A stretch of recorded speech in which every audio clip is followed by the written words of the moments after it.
Bonjour, Parashat Re'eh Sarah. Alors, au début de cette paracha, un événement lourd qui n'est pas simple, c'est la disparition de Sarah Imenou, Sarah notre matriarche. Elle quitte ce monde à l'âge de 127 ans. Ça y est, une première étape dans la construction du peuple d'Israël vient de se passer, car derrière arrive, en effet, Yitzhak, son fils. Yitzhak, qui n'est toujours pas marié, qui va devoir se marier, et après la disparition de sa mère, Yitzhak va rencontrer celle qui va devenir son épouse, qui est Rivka, Rebecca.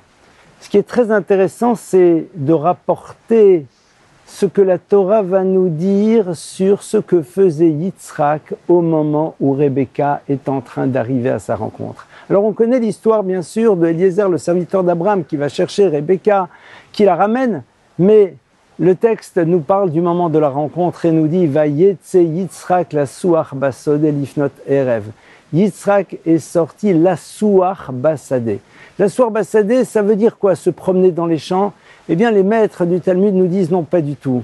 La souach, en sircha. Le terme de la souach vient de sircha. Sircha, c'est tout simplement la prière.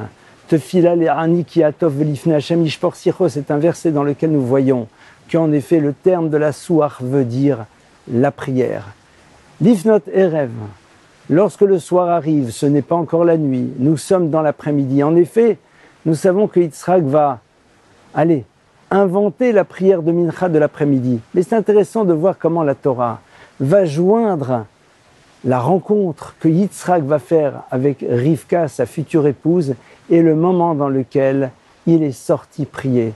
Et c'est là où, en effet, la Torah vient nous apprendre l'importance fondamentale de la prière dans tout ce qui a trait à la découverte de son conjoint. Bien sûr, on prie pour tout, mais plus particulièrement dans ce domaine, car il y a en effet ici quelque chose qui est d'une telle beauté d'un côté, mais d'une telle complexité par ailleurs. Et donc on se rend bien compte qu'on est totalement dépendant du Créateur de l'univers pour rencontrer la bonne personne et surtout réussir à la voir et faire en telle sorte qu'elle nous voit nous aussi. Vayetze Yitzhak la suach basadeh.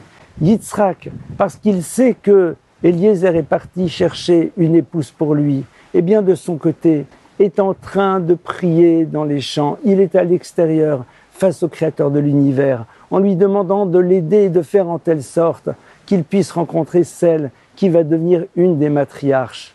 Leçon fondamentale pour nous, de savoir l'importance de la tfila dans tous les domaines, et plus particulièrement dans la rencontre de celui ou de celle avec lequel on va construire un maillon dans le peuple d'Israël à travers un nouveau couple. Shabbat Shalom.